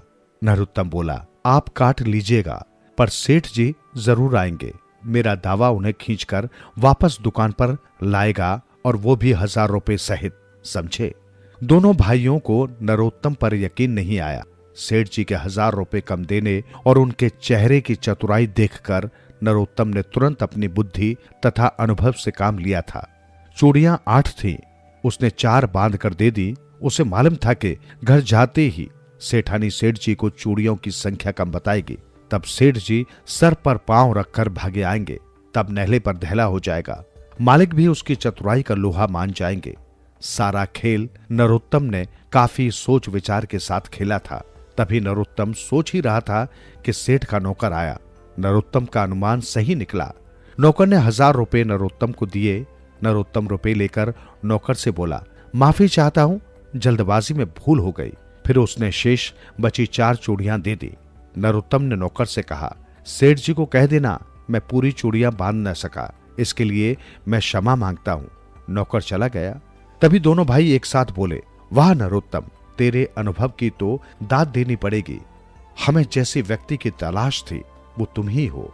नरोत्तम मन ही मन खुश होने लगा। उसने तुरंत कहा, मालिक जानते हैं दुनिया में सबसे कीमती धन क्या है? दोनों ने एक साथ कहा, नहीं। नरोत्तम बोला, दुनिया का सबसे कीमती धन अनुभव है, जिससे हम सामने वाले की असलियत पहचान सकते हैं। बना रहे बाबा के खितवा। एक भाई अपनी बहन से बहुत स्नेह करता था। उसकी बहन का नाम रणभोपाली था। बहन का विवाह गरीब घर में हुआ था। खाने भर को भी नहीं जुट पाता था। कुछ दिनों के बाद बहन बहुत कमजोर हो गई। चलने फिरने में भी उसे थकान होने लगती। उसने सोचा कि कुछ दिन चलकर भाई के यहाँ रहेगी तो ठीक से खाना पीना होगा और चंगी हो जाएगी। बहन भाई के घर को चल पड़ी। रास्ते में उसे भाई मिला। वो खेत में काम पर जा रहा था। बहन की हालत देखकर उसे बहुत दुख हुआ। वो बोला, बहन तू घर चल, तेरी भाभी घर में है, कुछ खा पी ले। बहन अपने भाई के घर पहुंची। भाभी ने उसकी हालत देखी तो समझ गई कि अब ये यहाँ रहकर अपनी सेहत खा पी कर सुधारने आई है। यदि इसकी खातिर करूंगी तो ये जाने का नाम नहीं लेगी। ये सब सोचते हुए उसने बोरा बिछाकर ननद को बिठाया और एक टाट पर थोड़ा सा खुलरा, जो कि गेहूं जौ में से जानवरों के लिए निकाला हुआ भाग, जिसमें कुछ गेहूं के दाने भी रह जाते हैं, आंगन में लाकर फैला दिया। भाभी ने ननद से पानी के लिए भी नहीं पूछा और बार बार जाकर वो खुलरा चलाती हुई गाती जा रही थी, ओ खुलरे तुम जल्दी सूख जाओ, ननद जी भूखी हैं, तुम्हें पीसकर रोटी बनाऊं, उसे खाकर वो अपने घर जाए। बेचारी भूखी प्यासी कमजोर ननद पैदल चलकर थककर चूर हो गई थी। प्यास से उसका कंठ सूखा जा रहा था। भूख से आंतें कुलबुला रही थी। वो सोचकर तो आई थी कि चलकर खा पीकर आराम करेगी, लेकिन यहाँ भाभी बार बार खुलरी का सुखवन चलाती जा रही है और कह रही है कि सूखे तब पीसूं तब रोटी बनाऊं और भूखी ननद खाकर अपने घर जाए। इससे तो साफ जाहिर है कि भाभी को उसका आना अच्छा नहीं लगा और न रुकना अच्छा लगेगा, क्योंकि बार बार घर जाने की बात कर रही है। काफी देर प्रतीक्षा करने के बाद रणभोपाली के लिए भूख प्यास और अपमान असहाय हो उठा। वो किसी तरह दीवार पकड़कर उठ खड़ी हुई और बोली, अरे भाभी क्यों परेशान होती हो, पता नहीं कब तुम्हारा सुखवान सूखेगा, मैं अब चलती हूँ। भाभी बोली, अरे ननद रानी बैठो ना, सूख ही जाएगा, अभी तुम्हारे भाई आएंगे तो कहेंगे कि बहन को खिलाया भी नहीं। रणभोपाली बोली, नहीं अब मैं जाऊंगी, और वो चल पड़ी। आंखों के आगे अंधेरा छा रहा था, सिर चकरा रहा था। गांव से बाहर निकलते ही चने का खेत पड़ा। रणभोपाली ने पेट भरकर चने का हरा कच्चा साग खाया और उसके मुंह से निकल पड़ा, बना रहे बाबा का खितवा, सगवा पतवा, साग पात से भरा मोर पेटवा। बाबा का खेत बना रहे, साग पात से मेरा पेट भर गया। उधर से उसका भाई खेत से लौट रहा था। उसकी आवाज सुनकर वो चकित रह गया। अरे ये तो रणभोपाली बहन लग रही है। निकट आकर भाई ने पूछा, क्या कह रही थी बहन, कैसे साग पात से पेट भरा? क्या तुम्हारी भाभी ने खाना नहीं खिलाया? बहन नहीं चाहती थी कि भाभी की शिकायत भाई से करे, इसलिए वो कुछ न बोली, पर भाई के जिद करने पर उसे पूरी बात बतानी पड़ी। भाई को अपनी पत्नी की करतूत सुनकर बहुत दुख हुआ। बहन अपने घर चली गई। भाई अपने घर पहुंचा। चेहरे पर उदासी छाई थी। जाकर चुपचाप बैठ गया। पत्नी ने सोचा, इन्हें तो बहन के आने जाने की बात मालूम नहीं है, फिर क्यों उदास हैं? सोचने लगी कि चलकर अपनी सफाई दे देनी चाहिए। वो पति के पास जाकर बोली, अजी सुनते हो, आज आपकी बहन आई थी, मैंने तो बहुत रोका पर रुकी ही नहीं, चली गई। पर आपको क्या हो गया है? लग रहा है जैसे बीमार हो। पति ने आह भरकर कहा, क्या बताऊं, बड़ा अनर्थ हो गया, तुमसे कैसे बताऊं, समझ में नहीं आ रहा है। अब तो वो घबरा गई, बोली, क्या हुआ बताओ ना। अब वो पुनः आह भरकर बोला, अरे आज तुम्हारे मायके से एक आदमी आया था, वो कह रहा था कि तुम्हारे घर में आग लग गई, सब कुछ जलकर स्वाहा हो गया। घर में न पहनने को कपड़ा है, न खाने को अन्न, तुम्हारे भाई भतीजे भूख से बिलख रहे हैं। ये सुनकर वो रोने लगी। पति ने समझाते हुए कहा, रो मत, अनाज कपड़ा और अन्य जरूरी सामान तैयार करके बैलगाड़ी में लदवा दो, लड़के को तड़के ही भेज दूंगा, पहुंचा आएगा। अब तो वो जल्दी जल्दी सब सामान जुटाने लगी। पूड़ी पकवान मिठाई बनाकर बड़े बड़े बर्तनों में भरा। घी तेल चावल आटा गेहूं दाल चबेना गुड़ आलू आदि सब कुछ जुटाकर बोरे में रखा। पूरी बैलगाड़ी को सामान से खचाखच भर दिया। भोर में ही लड़का बैलगाड़ी हाँक कर ले चला। उसका पिता छोड़ने के लिए बाहर निकला। बाहर आकर उसने बेटे से सारा सामान बुआ के यहाँ ले जाने को कहा। लड़का बुआ के घर पहुंचा तो वो उदास बैठी थी। भतीजी को देखकर उसका मन खिल गया। वो बोली, बेटा बैठो, मैं भड़भूजे के यहाँ से भूजा ले आती हूँ। भतीजी ने बुआ को पकड़कर बैठा लिया। अरे बुआ जी, कहीं जाने की जरूरत नहीं है, मैं सब कुछ साथ में लाया हूँ। सारा सामान बुआ के यहाँ पहुंचाकर लड़का घर लौट आया। माँ ने पूछा, बेटा कैसे हैं तेरे नाना नानी और बाकी सब लोग? सब सामान ठीक से पहुंच गया ना? लड़का बोला, अरे माँ, मुझे तो पिताजी ने बुआ के घर सामान देने के लिए भेजा था, मैं नानी के यहाँ कहाँ गया जो बताऊं। इधर लड़के ने जब बुआ के यहाँ प्रस्थान किया था तो उसके पिता ने अपनी सास के पास खबर भेज दी थी कि आपकी बेटी की हालत बहुत खराब है, न कोई दवा काम कर रही है न दुआ, बचने की कोई उम्मीद नहीं है। ये दुखद समाचार मिलते ही उसकी सास बेटी के घर आ पहुंची। बेटी को आंगन में काम करते देखकर माँ रोते हुए बोली, अरे बिटिया, तुम्हारी तबीयत अब कैसी है? बेटी बोली, क्या बात है माँ? तब माँ ने बताया कि उसे तो बुरा संदेश मिला था। रो रो कर उसने सारी रात बात कह सुनाई। माँ बेटी एक दूसरे को पकड़कर रोने लगी। बेटी ने भी रोते हुए बताया कि उसके आदमी ने उसके साथ कितना बड़ा धोखा किया है। वो रोते हुए कहने लगी, अरे माँ, मैंने देसी घी से भरी हंडिया में सोने की मोहरें भी डाल दी थी, तेल में भी चांदी के रुपए डाल दिए थे, लड्डुओं में भी रुपए छिपाकर भेजे थे, पर सब कुछ रण भोपाली को चला गया। ये सब कहते सुनते दोनों छाती पीट पीट कर रोती हुई अचेत हो गई। लोभ का अंत, मौत। हिमालय के घने वन में सेल्वा नाम का एक हाथी रहता था। उसका शरीर चांदी की तरह चमकीला और सफेद था। उसकी आंखें हीरे की तरह चमकदार थीं। उसकी सूंड सुहागा लगे सोने के समान कांतिमय थी। उसके चारों पैर तो मानो लाख के बने हुए थे। वो 80,000 गजों का राजा भी था। वन में विचरण करते हुए एक दिन सिलावा ने एक व्यक्ति को विलाप करते हुए देखा। उसकी भंगिमाओं से ये स्पष्ट था कि वो इस निर्जन वन में अपना मार्ग भूल बैठा था। सिल्वा को उस व्यक्ति की दशा पर दया आई। वो उसकी सहायता के लिए आगे बढ़ा, मगर व्यक्ति ने समझा कि हाथी उसे मारने आ रहा था, अतः वो दौड़कर भागने लगा। उसके भय को दूर करने के उद्देश्य से सिल्वा बड़ी शालीनता से अपने स्थान पर खड़ा हो गया, जिससे भागता आदमी भी थम गया। सिल्वा ने ज्यों ही पैर फिर आगे बढ़ाया, वो आदमी फिर भाग खड़ा हुआ, और जैसे ही सिल्वा ने अपने पैर रोके, वो आदमी भी रुक गया। 3 बार जब सिल्वा ने अपने उपक्रम को वैसे ही दोहराया तो भागते आदमी का भय भी भाग गया। वो समझ गया कि सिल्वा कोई खतरनाक हाथी नहीं था। तब वो आदमी निर्भीक होकर अपने स्थान पर स्थिर हो गया।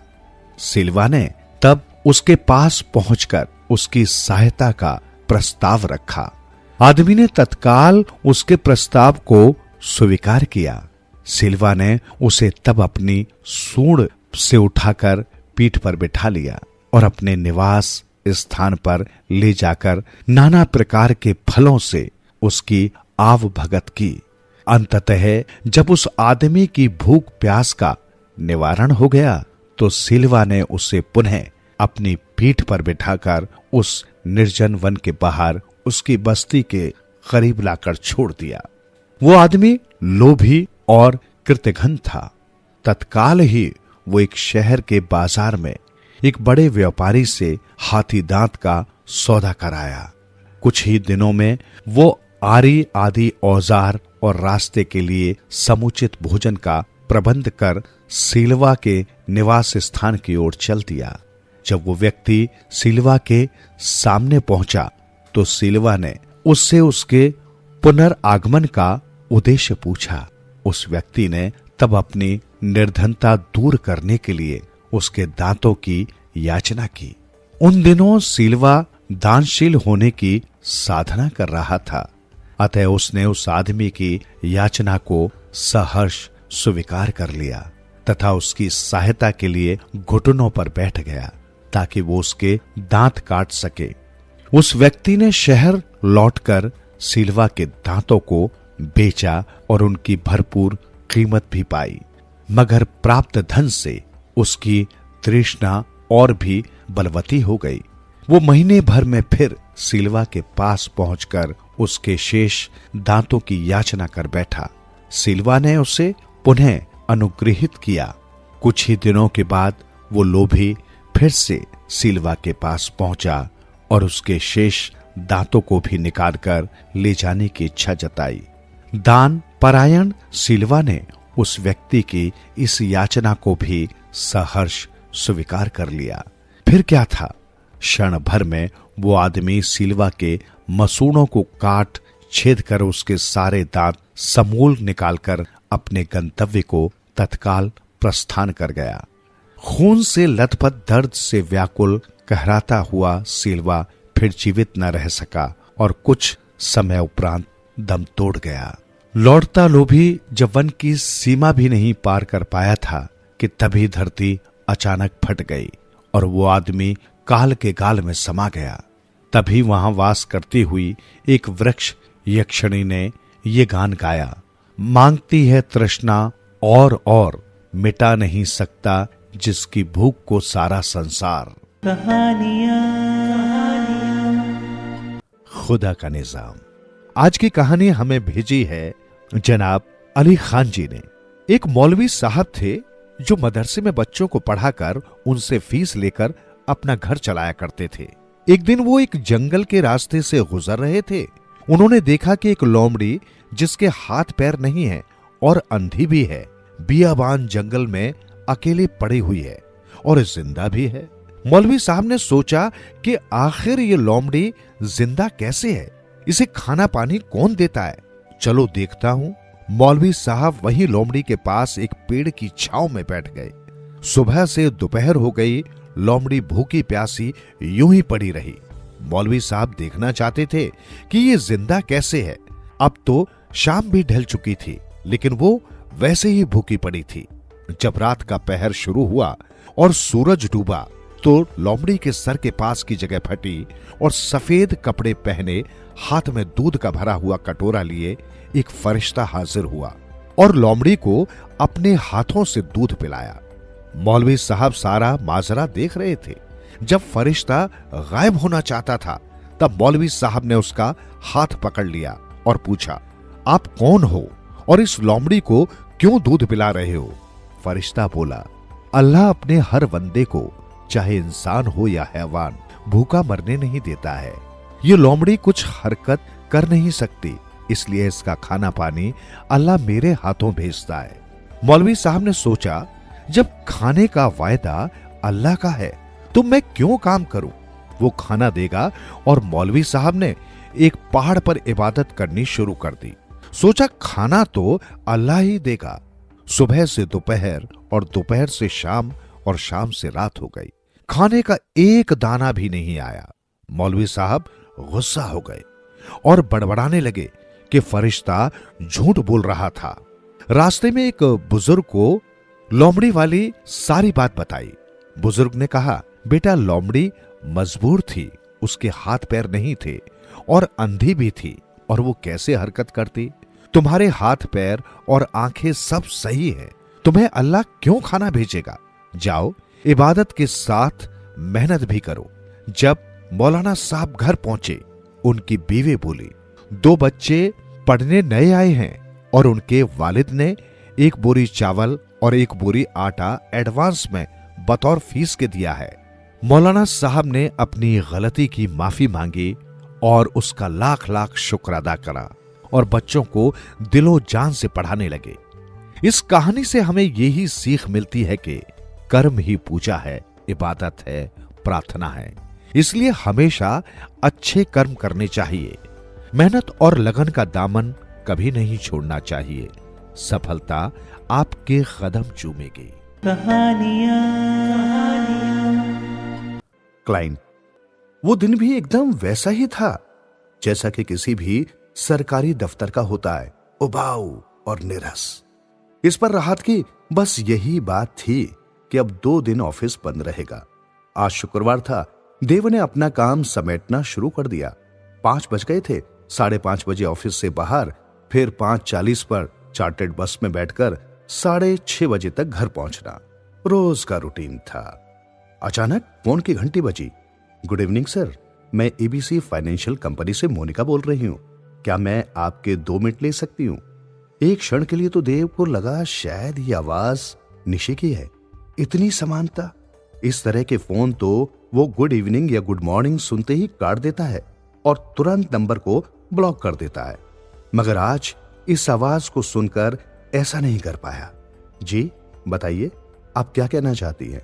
सर, हमारी कंपनी आपको ऐसी सुरक्षित स्कीम्स में इन्वेस्ट करवाती है जिसमें आपको इंश्योरेंस की सुरक्षा के साथ साथ अपनी इन्वेस्टमेंट पर काफी अच्छा रिटर्न भी मिलता है विदाउट एनी रिस्क। मगर मैं तो सरकारी नौकरी में हूँ, मुझे इंश्योरेंस की क्या जरूरत है? हाँ, इन्वेस्टमेंट के बारे में सोचा जा सकता है। सर, कल आपकी छुट्टी होगी, क्या आप मुझे आधा घंटा मिलने का टाइम दे सकते हैं? देव सोच में पड़ गया। घर बुलाना तो ठीक नहीं रहेगा। आसपास के सभी पड़ोसियों की निगाह उसके चाल चलन पर गिद्ध की तरह रहती है। अब तक कुआरा है ना। मकान मालिक ने ही कितना ठोक बजाकर उसे बड़ी मुश्किल से किराए पर घर दिया था। सरकारी नौकरी का तमगा ही काम आया। इस पर नीचे के फ्लोर पर ही मकान मालिक परिवार सहित रहता था। कल घर पर तो नहीं, कहीं और मिल सकते हैं। नो प्रॉब्लम सर, बताइए कहां आपको आसानी रहेगी? देव ने 2 पल के लिए सोचा। जनपद पर डी पॉल्स की कॉफी पिए, बहुत दिन हो गए। निशि के साथ तो हर इतवार की शाम वहीं बीतती थी। जनपद पर डी पॉल्स देखा है? यस सर, मेरी फेवरेट कॉफी शॉप है। बताइए कितने बजे आपको सुविधा रहेगी? उसकी आवाज में चमक सी आ गई थी। 12 बजे? मुझे पास ही कुछ काम है, मैं तब तक फ्री हो जाऊंगा। थैंक्स अ लॉट सर, कल मिलते हैं। पर मैं तुम्हें पहचानूंगा कैसे? अपनी फोटो भेज दो। सॉरी शर्मा सर, पर मेरी वजह आप ही क्यों ना अपना फोटो भेज दें, मैं आपको पहचान लूंगी। हाँ चलो, ये सही है, कहते हुए देव ने फोन रख दिया। मगर मन में सोचा, लड़की स्मार्ट है, आजकल सभी लड़कियां तेज होती हैं, अजनबियों के साथ अपना फोटो शेयर नहीं करती। 34 वर्षीय देव प्रकाश शर्मा भेल में एग्जीक्यूटिव इंजीनियर के पद पर अपनी मेहनत से पहुंचा है। हंसमुख स्वभाव के देव की सभी से खूब निभती है। विवादों से हमेशा दूर रहता है और अपने सहकर्मियों के लिए तो वो मानो देवदूत ही है।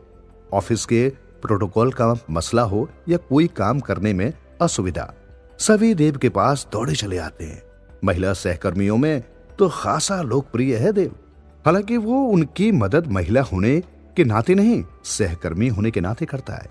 उसकी पसंद की सब्जी या राजमा किसी के भी घर में बने, देव का हिस्सा अलग से जरूर आता है। वैसे भी देव की स्त्रियों में कोई दिलचस्पी नहीं। जब से निशि का साथ छूटा है, उसने अपने दिल के दरवाजे को हमेशा के लिए बंद कर दिया है। ऑफिस में जब भी कोई नई कुंवारी कन्या ज्वाइन करती है, सब अपेक्षा करते हैं अब देव इस तरफ अपनी निगाहें जरूर करेगा, मगर सभी को निराश होना पड़ता। निशि को उसने पूरी शिद्दत से चाहा था। एक ही मोहल्ले में रहे, बचपन की दोस्ती कब प्यार में बदल गई पता ही नहीं चला। देव के घर में सबको पता था कि देव निशि को ही अपनी जीवन संगिनी बनाएगा और आश्वस्त भी थे, मगर निशि के घर वाले जानते बूझते भी अनजान बने रहने का ढोंग करते रहे। जब देव भेल में नौकरी पाने के बाद निशि का हाथ मांगने गया तो साथ में पिता समान बड़े भाई को भी ले गया था। भाभी तो थी ही।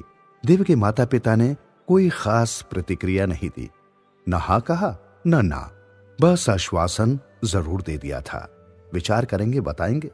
सीधे मन का देव और ऐसे ही उसके घर वाले अनुमान ही न लगा पाए कि जब अपनी 2 महीने की ट्रेनिंग के लिए देव भुवनेश्वर जाएगा तो निशि को किसी गाय की तरह किसी दूसरे खूंटे से बांध दिया जाएगा। आनन फानन में निशि की शादी बुआ के देवर के लड़के से कर दी गई। उनकी निगाह किशोर अवस्था से ही निशि के रूप पर थी। इस पर धनी परिवार से मोटा दहेज मिलना तय था। निशि बहुत तिलमिलाई, मगर जब माँ बाप ने जहर खा लेने की धमकी दी तो उसने हथियार डाल दिए। देव जब लौटा तो उसकी दुनिया उजड़ चुकी थी, पागल सा हो गया था। शुरू में निशि पर बहुत क्रोध आया, नफरत सी हो गई। बाद में जब निशि की खास सहेली नीलम ने सारा मामला बताया तो उसे निशि से कोई शिकायत न रही। 6 बरस बीत गए, मगर आज भी देव अपने पहले प्यार की यादों के सहारे ही जी रहा है। कुछ बदलाव जरूर उसकी जिंदगी में जरूर आ गए हैं। गाना एकदम छोड़ दिया है, जबकि एक बेहतरीन गायक था। शायरी सुनने सुनाने का शौक भी पीछे रह गया। उसकी जुबां पर हजारों शेर होते थे, अब तो याद करने पर भी कोई जुबां पर नहीं आता। सच तो ये है कि दिल ही नहीं करता। जिंदगी जैसे जी नहीं काट रहा है।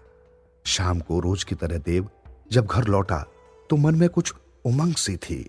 खुद से सवाल करने का मन हुआ, क्यों? फिर मानो खुद को ही समझाया, 6 साल बाद निशी की आवाज सुनने का असर है, मगर वो तो कोई और थी। इस भरम में खुश होने से क्या फायदा? सोते सोते भी ऐसे न जाने कितने सवाल उसके दिमाग में उठते रहे, और कब उसे निंद्रा ने अपने आगोश में ले लिया पता ही नहीं चला। शनिवार को देव हमेशा देर से उठता था। आज न जाने क्यों नींद जल्दी खुल गई। कल की बात का असर अब भी दिलो दिमाग पर तारी था। कुछ सोचकर मन ही मन मुस्कुराया। जल्द जल्द सुबह के सारे काम निपटाए। काम वाली अम्मा शनिवार को देर से आती थी और देर तक ही काम करती थी। आज आते ही उसे बोला, अम्मा आज मुझे कहीं जरूरी काम से जाना है, अपना काम 1 घंटे में खत्म कर लो। अम्मा ने उसे अजीब सी निगाहों से देखा पर कुछ बोली नहीं। पिछले 4 सालों में तो ऐसा कभी नहीं हुआ। ठीक 10 बजे देव घर से निकल गया। हाँ, आज उसने नहाने, शेव करने और कपड़ों के चुनाव में कुछ ज्यादा समय लगाया। नहाते समय अनायास निशी का पसंदीदा गीत होठों से छू लो तुम भी गुनगुनाया, मगर उसने उसका कोई नोटिस नहीं लिया। मन में एक अलग सी उमंग थी। आईना कई बार देखा। देव अपना आकलन खुद करने लगा। कोई भी उसे 34 साल का नहीं मान सकता। 28 से ज्यादा का कतई नहीं लगता। दैनिक व्यायाम और योग अभ्यास से उसका शरीर एकदम एथलीटों जैसा है। जीन्स के साथ हल्के ब्लू कलर की प्रिंटेड टी शर्ट पहनकर लगा जैसे वो अपने कॉलेज के दिनों में लौट गया है। आज बहुत दिनों बाद देव ने अपनी कार निकाली। ज्यादातर मेट्रो या कैब के सफर करता है। दिल्ली में पार्किंग की समस्या देखते हुए गाड़ी ले जाना उसे आफत ही लगता है। आज बस दिल किया गाड़ी में घूमा जाए। पार्किंग की समस्या का ख्याल भी दिमाग के पास नहीं फटका। 10:45 पर देव ने कार जनपद की पार्किंग में लगा दी। आज पार्किंग में बिल्कुल समस्या नहीं हुई। देव ने चैन की सांस ली। जनपद की फैशन स्ट्रीट में अभी खासी भीड़ नहीं थी। डी पॉल्स के आगे सुबह से ही ग्राहकों की भीड़ जुटनी शुरू हो गई थी। पुराने ग्राहक बताते हैं, कॉफी पीने वालों के बीच यह अड्डा पिछले 50 सालों से इतना ही लोकप्रिय है। इसी दुकान के आगे बरामदे में हमेशा 4-5 बूट पॉलिश करने वाले कलाकार मौजूद रहते हैं और उनके ग्राहक भी जैसे लाइन में खड़े रहते हैं। देव जब भी निशी के साथ कॉफी पीने आता तो बूट पॉलिश जरूर कराता। निशी ने एक बार उसे टोका भी, क्या जरूरी है कॉफी पीते हुए बूट पॉलिश करवाना।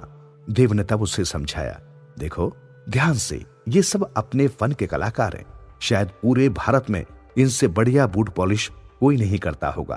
पुराने जूतों को भी अपनी पॉलिश करने की कला से एकदम नया बना देते हैं। देव ने घड़ी देखी, अभी 11 बजने में 10 मिनट थे। उसने देखा एक पॉलिश वाला खाली था। 10 मिनट में पॉलिश करवाई जा सकती थी। इस बहाने समय भी कट जाएगा, ये सोचकर उसने अपना जूता पॉलिश वाले के आगे बढ़ा दिया। मोनिका के इंतजार में कहने को तो देव बूट पॉलिश करा रहा था, मगर उसका सारा ध्यान घड़ी पर था। 11 बजने ही वाले थे। उसे लग रहा था कि वो कभी भी प्रकट हो सकती है, मगर वो उसे कैसे पहचानेगा। मोनिका ने तो अपना फोटो भेजा नहीं। फिर उसने अपना ध्यान बूट पॉलिश करने वाले पर लगाया, जो कि बड़े मनोयोग से उसका जूता साफ करके उंगली से पॉलिश कर जूते के कोने कोने में लगा रहा था। और फिर उसने अच्छे से ब्रश करके उसके जूते को बढ़िया चमका दिया। ये काम खत्म हो गया, उसने सोचा। तभी जूते वाले ने उसके जूते पर थोड़े से पानी के छींटे दिए। फिर एक कपड़े से उसके जूतों को खूब अच्छी तरह रगड़ना भी शुरू कर दिया। थोड़ी देर में ही जूते आईने की तरह चमक रहे थे। उसमें वो अपनी फोटो देख सकता था। ये एक किस्म की कलाकारी ही है। वो खुद लाख चाहे ऐसी पॉलिश तो वो खुद भी नहीं कर सकता।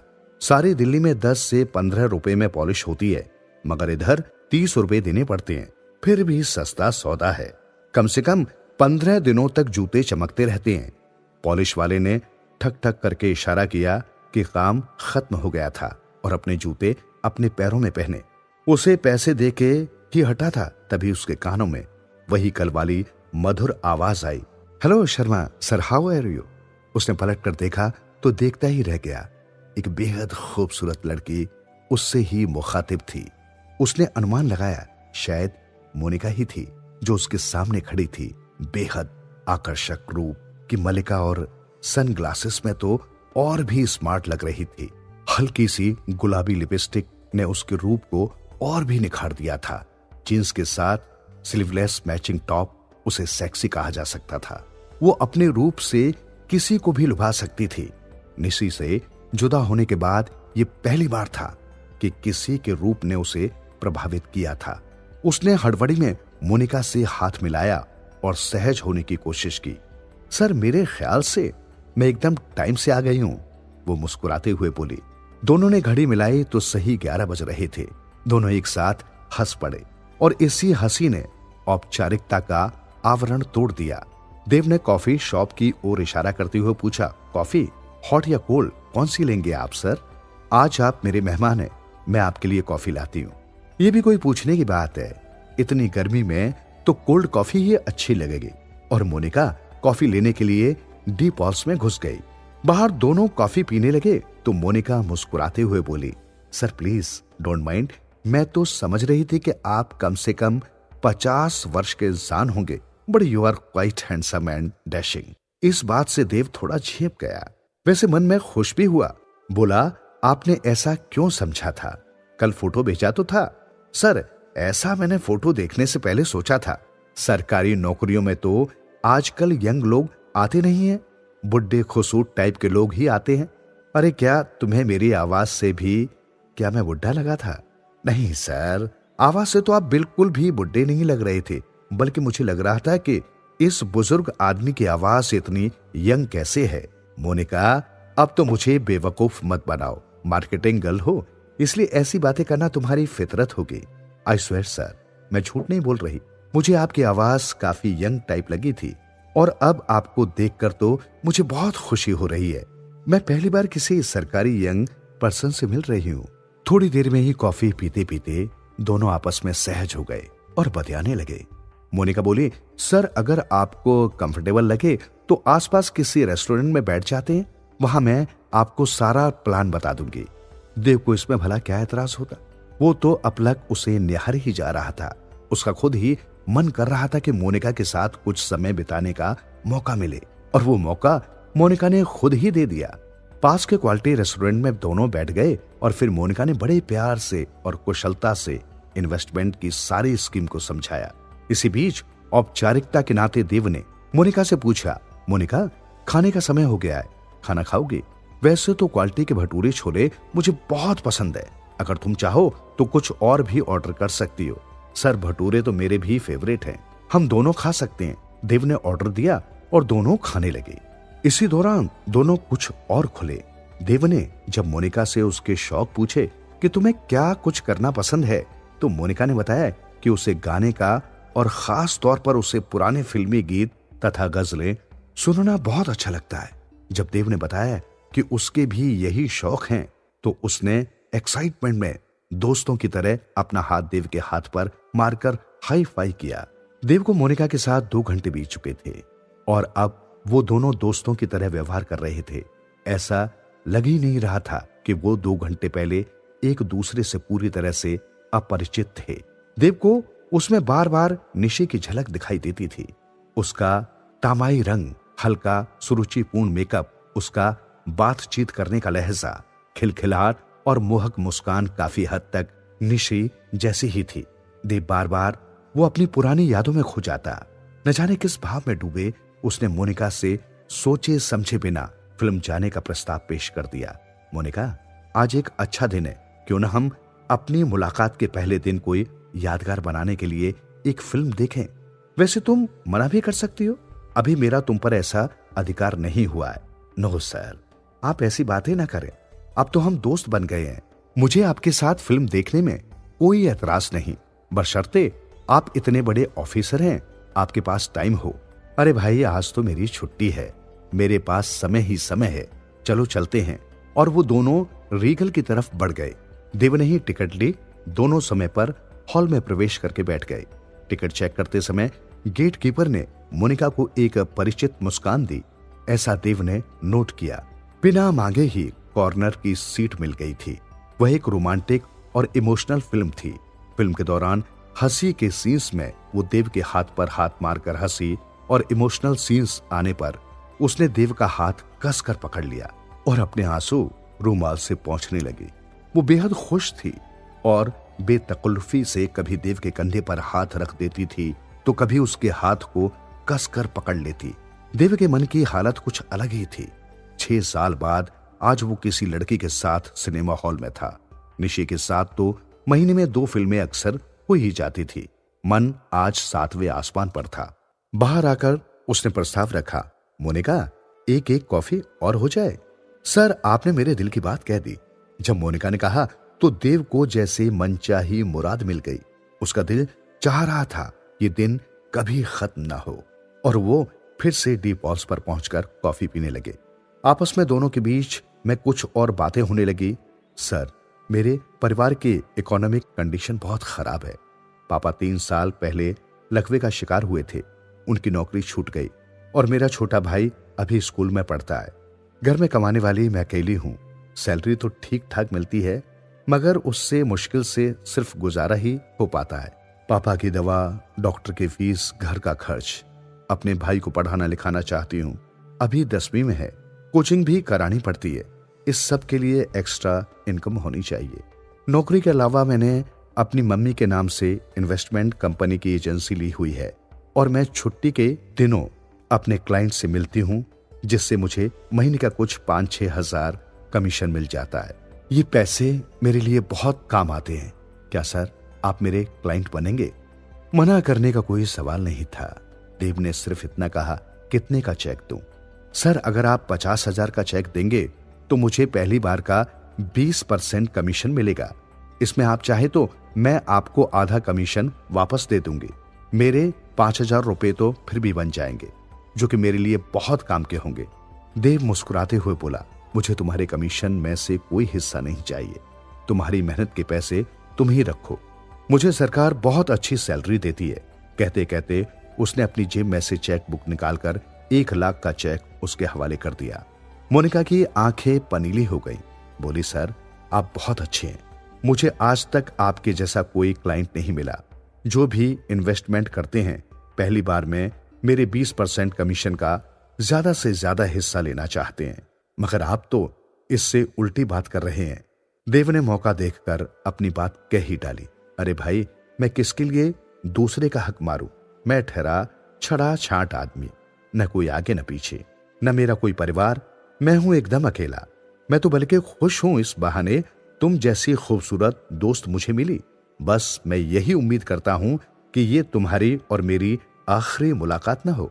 नो सर, ऐसा आप बिल्कुल न समझे। ये दोस्ती लंबी चलेगी।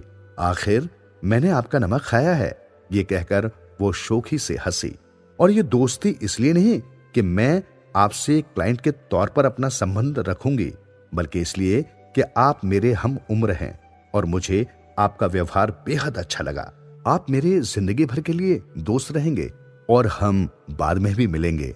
मोनिका ने जैसे देव के दिल की बात कह दी। जैसे कि हर खूबसूरत चीज का होता है, इस खूबसूरत दिन का भी अंत हुआ। शाम को करीब 5 बजे दोनों ने विदा ली और अपने अपने घर की ओर चल दिए। एक बार देव के मन में आया, अपनी कार से ही मोनिका को उसके घर तक छोड़ दे। फिर पहली मुलाकात के हिसाब से उसे ये बात कुछ अटपटी सी लगी। उसने खुद को ऐसा कहने से रोका। घर तक पहुंचते पहुंचते देव एक नशे में मानो डूब चुका था। कब उसने पार्किंग से गाड़ी निकाली, कब उसका घर आया, उसे कुछ पता नहीं चला। घर पहुंचते ही नहाने के लिए घुस गया। बाथरूम में वो पहला नशा, पहला खुमार गीत लगातार गाता रहा। जब बदन पहुंचने के लिए तौलिया ली तो देखा वो बनियान पहने ही नहा लिया था और उसे इस बात का एहसास तक नहीं हुआ था। देव के होठों पर एक मुस्कुराहट फैल गई। गीत जहन में आया, ये मेरा दीवानापन है या मोहब्बत का सुरूर। और जब शाम ढल कर रात हुई तो उसे ध्यान आया कि उसने डिनर का कोई इंतजाम नहीं किया है, मगर भूख थी ही कहां। उसकी आंखों के सामने बार बार आज पूरे दिन के सीन्स रिपीट हो रहे थे। मोनिका ने न जाने कौन सा परफ्यूम लगाया था, उसकी भीनी भीनी खुशबू उसके अंतर मन में जैसे बस सी गई थी। मोनिका का हंसना, मुस्कुराना, उसका स्पर्श, सब कुछ बेहद रोमांचित कर रहा था। उसे लग रहा था मानो उसके कदम जमीन पर ही नहीं है। उसके होठों पर बार बार गीत आ रहे थे। वो गुनगुनाता रहा। एकदम से दिल किया कि मोनिका को फोन लगाए, मगर क्यों? ठीक से घर पहुंच गई या नहीं? हाँ, ये बहाना ठीक रहेगा। मगर इससे पहले ही उसके फोन की घंटी बजी, मानो कोई टेलीपैथी हो। मोनिका का ही फोन था। हेलो सर, क्या आप घर पहुंच गए? हाँ मोनिका, मैं भी तुम्हें ही याद कर रहा था। क्या तुम सही से घर पहुंच गई? हाँ सर, आज बहुत खुश हूं। मैं बल्कि अपने घर वालों के लिए एक मिठाई का डिब्बा भी लेकर आई हूं, और ये सब आपकी बदौलत है। मुझे पूरे महीने में भी इतना कमीशन एक साथ नहीं मिलता था जितना आपने एक दिन में दिलवा दिया। मैं आपका जितना भी थैंक्स करूं वो कम है। मोनिका, छोड़ो ये बात, तुम मुझे ये बताओ, अगर अपना दोस्त मानती हो तो मुझे ये सर कहना कब छोड़ोगी? मेरा ऑफिशियल नेम डीपी शर्मा है, मगर तुम्हारे लिए मैं सिर्फ देव हूं। और अगर तुम चाहती हो कि मैं तुमसे आगे भी बात करूं और हमारी दोस्ती कायम रहे, तो मुझे तुम कभी भी सर नहीं बल्कि सिर्फ देव के नाम से बुलाओगी। ठीक है सर। जैसे ही मोनिका बोली, दोनों जोर से हंस पड़े। अब से मैं आपको देव ही कहूंगी। जब इतना बड़ा ऑफिसर मुझे ये प्रिविलेज दे रहा है तो मुझे क्या एतराज होगा? क्या मैं एक छोटी सी रिक्वेस्ट आपसे करूं? हाँ हाँ बोलो। देव, आपके ऑफिस और फ्रेंड सर्कल में ऐसे कुछ लोग तो होंगे जिन्हें आप मेरे क्लाइंट बनवा सकते हैं। इफ यू डोंट माइंड देव। उसके स्वर में कतारता थी। अरे क्यों नहीं, आफ्टर ऑल दोस्त की मदद करना मेरा फर्ज है। पर ये बताओ, सबके साथ फिल्म देखोगी? देव ने चुटकी ली।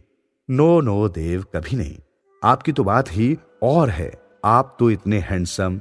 मैं तो क्या, कोई भी लड़की आपके साथ मूवी देखने के लिए राजी हो जाएगी? मोनिका, मुझे बेकार में मक्खन मत लगाओ, मैं तुम्हारी वैसे ही मदद कर दूंगा। देव ने ये कहकर हंसते हुए फोन तो काट दिया, मगर मन में लड्डू तो फूट रहे थे। और इसके बाद देव एक फिल्म की तरह सुबह की घटनाओं को बार बार अपने मन में देखता ही रहा। ऐसा लग रहा था पिछले 6 सालों में आज कोई खुशी का दिन आया है। वो इस सुनहरे सपने को बार बार जीना चाहता था। मोनिका की एक एक बात उसके कानों में गूंज रही थी, और कब उसकी आंख लग गई पता ही नहीं चला। अगले दिन वो तब तक सोता रहा जब तक कि अम्मा ने उसे दरवाजा पीट कर जगा न दिया। एक अजीब उन्माद सा था। उसकी कैफियत तो उसके पास न थी। नित्य कर्मों से निपटकर जब उसने घड़ी देखी तो 11 बज चुके थे। अखबार भी खोलने का मन नहीं हुआ।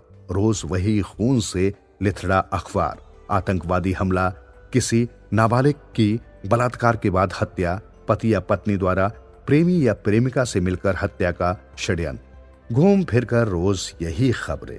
वो कई बार सोचता कि क्या इन अखबार वालों की दुकानें इन्हीं सब से चलती हैं, और क्या लोग भी यही सब पढ़ना चाहते हैं। उसके पिता बताया करते थे उनके जमाने में सत्य अपराध कथाओं की कई पत्रिकाएं आम जन में बेहद लोकप्रिय थी, लाखों की संख्या में बिकती थी। धीरे धीरे सब बंद हो गई। उनका स्थान दैनिक अखबारों के ताजे अपराध समाचारों ने ले लिया। जब जनता को रोज ताजा माल मिले तो कौन बासी समाचारों को पढ़े? रही सही कसर टीवी चैनलों ने पूरी कर दी। देव ने अपने दिमाग से इन फजूल बातों को झटका और कल की बातों को याद करने लगा। मन पुलकित हो उठा। मोनिका का खूबसूरत चेहरा ख्यालों में तैरने लगा। कभी वो चेहरा निशी के चेहरे में बदल जाता। न जाने कब तक वो इन्हीं विचारों में डूबा रहता। पर अम्मा के नाश्ता लाने पर उसका ध्यान भंग हुआ। देव ने घड़ी देखी, 11 बज चुके थे। हर रविवार टीवी देखते हुए गुजर जाता था। कहीं आने जाने का कोई काम नहीं। दोस्त भी ऑफिस के आसपास ही रहते थे। एक और बोरियत भरा दिन, उसने सोचा। फिर वो एक बार कल की मुलाकात के बारे में सोचने लगा। क्या आज भी मोनिका से मिला जा सकता है? मगर क्या बहाना है मिलने का, कोई नहीं। पर मोनिका तो उसे दोस्त मानती है ना, उस पर अब कुछ हक है मेरा। एक पल भी सोचे बिना उसे फोन मिला ही दिया। हेलो देव, गुड मॉर्निंग। जब मोनिका की उधर से आवाज आई तो कानों में जैसे मिश्री से घुल गई। देव का दिल जोर जोर से धड़कने लगा। गुड मॉर्निंग मोनिका, आज क्या कर रही हो? क्या किसी क्लाइंट से मिलने जाना है या थोड़ी देर के लिए हम वहीं डी पॉल्स पर मिल सकते हैं? देव ने एक झटके में अपने दिल की बात कह दी और उत्सुकता से जवाब की प्रतीक्षा करने लगा। सो सॉरी देव, आज हमारे घर पापा से मिलने बुआ की पूरी फैमिली आ रही है। रात तक रहेंगे, लंच डिनर सब हमारे यहाँ। वैसे मेरी बुआ अच्छी है, कई बार हमारे रुपए पैसे से मदद भी कर चुकी है। जब भी आती है कुछ न कुछ देकर ही जाती है। I can't avoid her. Please मुझे गलत मत समझना, मजबूरी है। अगले सैटरडे मिलते हैं ना। अगर तुम्हारा परिचित कोई इन्वेस्टर हो तो उसे भी ले आना। मायूस होकर देव ने फोन काट दिया। मन अभी भी मोनिका में ही अटका था। घर में मन नहीं लग रहा था। काफी देर यूं ही सोचता रहा। कल की घटनाएं फिर जहन में घूमने लगी। बेचैनी बढ़ती जा रही थी। उसे लगा कल की घटनाओं को फिर से जीने के लिए कनॉट प्लेस ही चला जाए। अम्मा को उसने जल्दी काम निपटाने को कहा। लंच में हालांकि अभी काफी समय था, पर जैसे तैसे लंच के नाम पर 2 पराठे निकले और मेट्रो स्टेशन की ओर बढ़ गया। संडे होने की वजह से आज जनपद की फैशन स्ट्रीट में काफी भीड़ जमा हो चुकी थी। इस बाजार में एक्सपोर्ट सरप्लस के रेडीमेड्स की भरमार रहती है। दुनिया भर के फैशनेबल गारमेंट्स सबसे पहले यहीं आते हैं, इसलिए युवाओं के बीच ये बेहद लोकप्रिय मार्केट है। दाम भी काफी कम होते हैं और यहाँ मध्य वर्ग ही नहीं, बड़े बड़े धनाढ्य युवक युवतियां भी देखे जा सकते हैं। देव जब डी पॉल्स पहुंचा तो उधर भी काफी भीड़ थी। कॉफी के लिए लाइन लगी हुई थी। उसे कल की बातें याद आने लगी। एक खालीपन सा महसूस हुआ, मगर क्या करता, आज अकेला ही था। मन बहलाने के लिए रेडीमेड मार्केट में घुस गया।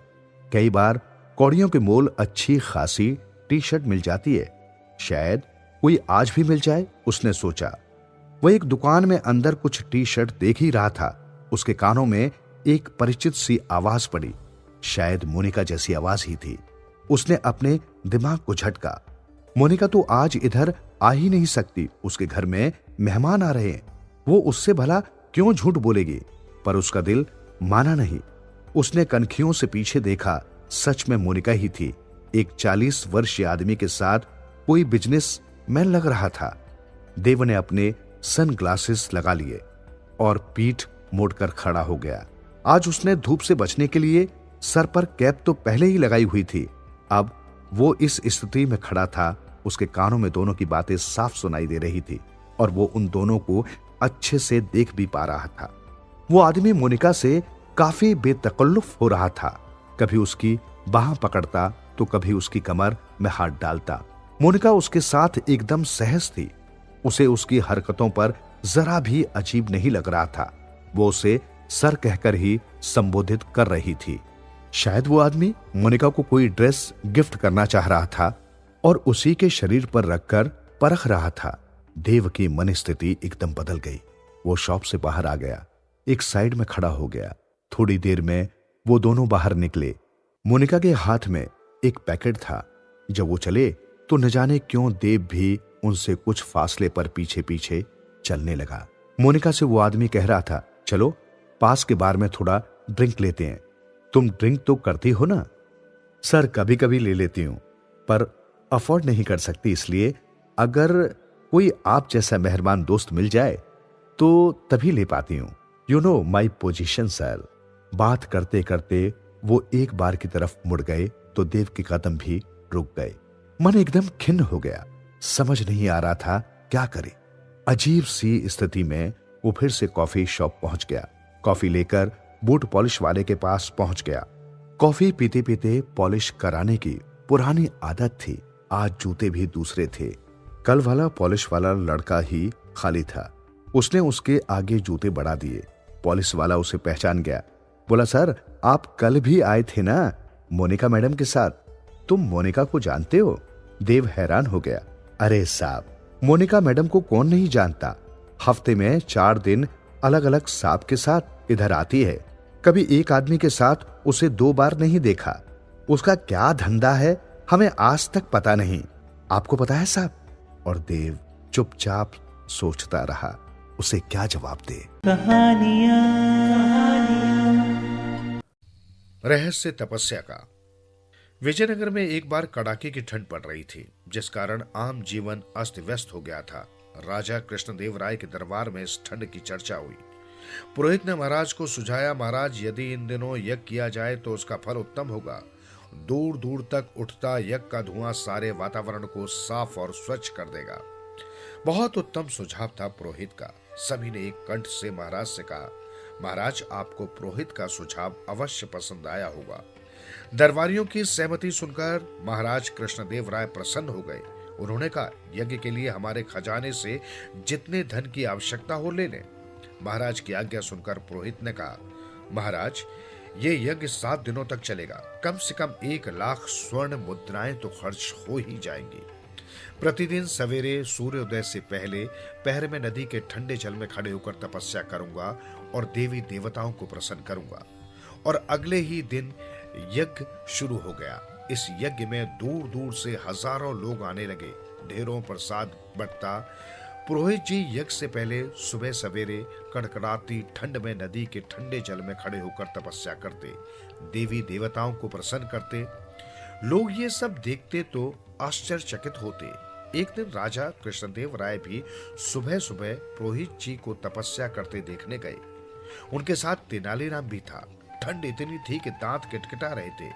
ऐसे में पुरोहित को नदी में ठंडे पानी में खड़े होकर तपस्या करते देख राजा कृष्णदेव राय ने तेनालीराम से कहा, आश्चर्य, अद्भुत, करिश्मा, कितनी कठिन तपस्या कर रहे हैं हमारे पुरोहित जी। राज्य की भलाई की इनको कितनी चिंता है। वो तो है ही। आइए महाराज जरा पास चलकर देखें पुरोहित जी की तपस्या को। तेनालीराम ने कहा, लेकिन पुरोहित जी ने तो ये कहा है कि तपस्या करते समय कोई पास ना आए, इससे उनकी तपस्या में विघ्न पैदा होगा। राजा ने कहा तो तेनालीराम ने सुझाव दिया, तो महाराज हम दोनों ही कुछ देर तक उनकी प्रतीक्षा कर लें। जब पुरोहित जी तपस्या समाप्त कर ठंडे पानी से बाहर आए तो फल फूल देकर उनका सम्मान करें। राजा कृष्णदेव को तेनालीराम की बात पसंद आई। वो एक ओर बैठकर पुरोहित को तपस्या करते देखने लगे। वो तो ठंडे पानी से बाहर आने का नाम ही नहीं ले रहे थे। तभी तेनालीराम बोल उठा, अब समझ में आया, लगता है ठंड की वजह से पुरोहित जी का शरीर अकड़ गया है, इसलिए शायद इन्हें पानी से बाहर आने में कष्ट हो रहा है। मैं इनकी सहायता करता हूं। तेनालीराम ने कुछ पल सोचा, फिर नदी की ओर बढ़ गया और पुरोहित जी का हाथ पकड़कर उन्हें पानी से बाहर खींच लिया। पुरोहित के पानी से बाहर आते ही राजा हैरान रह गए। उनकी समझ में कुछ नहीं आ रहा था। वे बोले, अरे पुरोहित जी की तपस्या का चमत्कार देखो, कमर से नीचे का सारा भाग नीला हो गया है। तेनालीराम हंसकर बोला, महाराज ये कोई चमत्कार नहीं है। ये देखिए, सर्दी से बचाव के लिए पुरोहित जी ने धोती के नीचे जल शोषक नीले रंग का पाजामा पहन रखा है। राजा कृष्णदेव राय ये सब देखकर जोर से हंस पड़े और तेनालीराम को साथ लेकर महल की ओर चल दिए। पुरोहित लज्जा से पानी पानी होकर दोनों को जाते हुए देखता रहा। नमक हराम। काशी यात्रा से वापसी करते हुए अगले दिन गंगाराम पटेल और बुलाखी राम डाई ने दिन भर की यात्रा समाप्त कर एक नए नगर में प्रवेश किया। वहां उन्होंने ठहरने के लिए एक उचित स्थान की खोज की और वहीं रैन बसेरा करने का फैसला कर लिया। पटेल ने बुलाखी को पैसे देकर शहर में भोजन का सामान लेने भेज दिया तो स्वयं अपनी दिनचर्या को निपटाने में व्यस्त हो गए। बुलाखी इस बार भी लौटा और एक नई खबर उसके पास तैयार थी। उसने सोचा इस खबर को पटेल को अभी सुनाऊंगा तो पटेल जी ये कहकर टाल देंगे कि रात्रि होने दे, भोजन करने के पश्चात बिस्तर पर लेटते समय तुझे तेरी बात का उत्तर दे दूंगा। अतः उसने ये बात उस समय पटेल को नहीं बताई। ये बात को पेट में डाले रहा। जब वे दोनों भोजन करके निर्वृत्त हो गए तब बुलाखी ने बात छेड़ी, पटेल जी आज भी इस शहर में मैं एक नई घटना देख आया हूं। ठीक है, उस घटना का वर्णन कर फिर उसे सुनकर मैं तेरी बात का उत्तर दूंगा, पटेल ने कहा। पटेल जी, आज नगर में मैंने एक जगह कुछ लोगों को खड़े देखा, तो उत्सुकतावश मैं भी ये देखने पहुंच गया कि ये लोग गोल दायरा सा बनाए क्या कर रहे हैं। मैं भीड़ के मध्य पहुंचा और आगे को दृष्टि दौड़ाई तो देखा कि एक आदमी जमीन के अंदर सिर तक गड़ा है। उसका सारा शरीर तो भूमि में दबा हुआ था, मात्र उसका सिर ही जमीन से बाहर था। वहीं एक बड़ी सी जूती पड़ी थी। लोग बारी बारी से उस व्यक्ति के नंगे सिर पर जूती मारते और आगे बढ़ जाते थे। ये देखकर मेरी जिज्ञासा बढ़ गई और मन में ये विचार करता हुआ लौट आया कि इसका रहस्य पटेल जी से ही पूछूंगा। अब आप मुझे उस व्यक्ति के विषय में बताएंगे तो मेरी जिज्ञासा शांत होगी। बोला कि तेरी जिज्ञासा में अवश्य शांत करूंगा, लेकिन तुम कहानी के बीच बीच में हुंकारा जरूर देते रहना, ताकि मुझे लगे कि तू ध्यान और दिलचस्पी से सारी कहानी सुन रहा है। पटेल ने कहा, मैं ऐसा ही करूंगा पटेल जी। बुलाखी ने कहा, अब आप अपनी कहानी शुरू तो कीजिए। तो सुन बुलाखी, यहाँ से काफी दूर चंदनपुर नाम का एक नगर है। उस नगर में राजा चंदन सिंह का राज था। चंदन सिंह के पिता की कुछ ही समय पहले मृत्यु हुई थी। अतः जब चंदन सिंह राजगद्दी पर बैठा तो वो प्रजा के कल्याण के लिए नई नई योजनाएं सोचने लगा।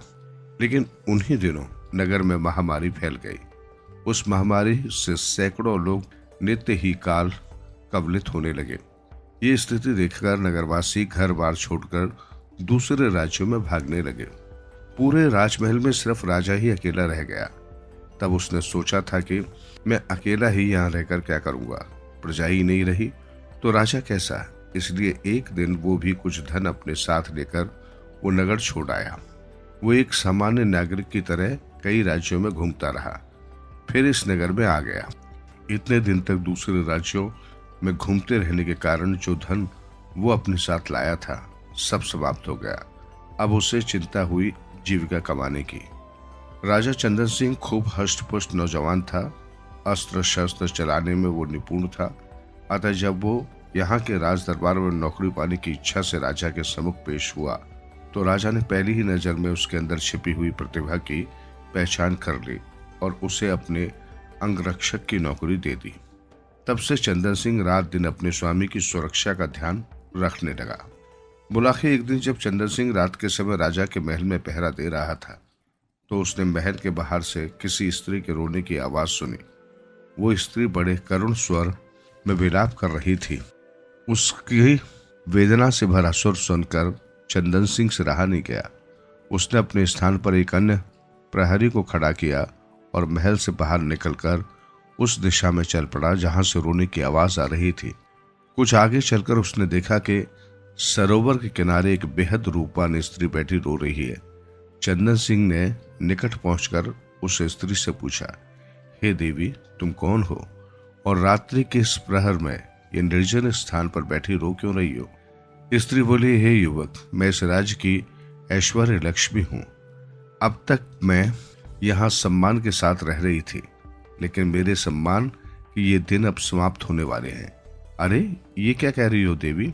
चंदन सिंह ने आश्चर्य से पूछा, क्या इस राज्य पर कोई विपत्ति आने वाली है या फिर राजा की निगाहों में तुम्हारे प्रति सम्मान की भावना का ह्रास होने लगा है? इन दोनों ही बातों में कोई बात सच नहीं है युवक, ऐश्वर्य लक्ष्मी ने कहा। न तो इस राज्य पर कोई विपत्ति आने वाली है और न यहाँ के राजा ने मेरे सम्मान में कोई उपेक्षा दिखाई है। बात कुछ और ही है। मैं अपने लिए नहीं, यहाँ के राजा के जीवन के लिए चिंतित होकर रो रही हूँ। अब से 8वें दिन यहाँ के राजा पर घोर संकट आएगा। उस संकट में या तो उसके प्राण चले जाएंगे या फिर शेष जीवन उसे कारागार में गुजारना पड़ेगा। उसी आशंका से मेरी रुलाई फूट पड़ रही है और मैं स्वयं को रोने से रोक नहीं पा रही हूँ। ये सुनकर चंदन सिंह ने पूछा, हे देवी, मैं इस राजा का एक छोटा सा सेवक हूँ। राजा ने मुझे अपनी सुरक्षा के लिए नियुक्त किया हुआ है। यदि मेरे होते हुए राजा का जीवन किसी खतरे में पड़ता है तो ये मेरे लिए शर्म की बात होगी। मुझे कोई ऐसा उपाय बताओ कि मैं सतर्क रहकर हर क्षण अपने स्वामी की रक्षा कर सकूं। हे युवक, ऐश्वर्य लक्ष्मी बोली, कभी कभी सतर्कता बरतने से बड़ा संकट भी टल जाया करता है। मैं तो तुमसे यही कहूंगी कि आने वाले 8 दिनों तुम बेहद सतर्क और चौकन्ने रहकर राजा की निगरानी करो। हो सकता है तब वो विपत्ति स्वयं ही किनारा कर ले। मैं ऐसा ही करूंगा देवी, बस मुझे आपका आशीर्वाद चाहिए। ऐसा कहकर चंदन सिंह ने झुककर ऐश्वर्य लक्ष्मी के पैर छूने चाहे, पर वो उसी क्षण अंतर्ध्यान हो गई। बुलाखे चंदन सिंह ने वापस लौटकर जब राजा को ये बात बताई तो वो भी आशंकित हो गया। उसने अपने महल की सुरक्षा व्यवस्था बढ़ा दी और सैनिकों के कठोर पहरे में बाहर आने जाने लगा। 7 दिन तक कोई घटना नहीं घटी, लेकिन 8वें दिन एक घटना का सूत्रपात हो गया।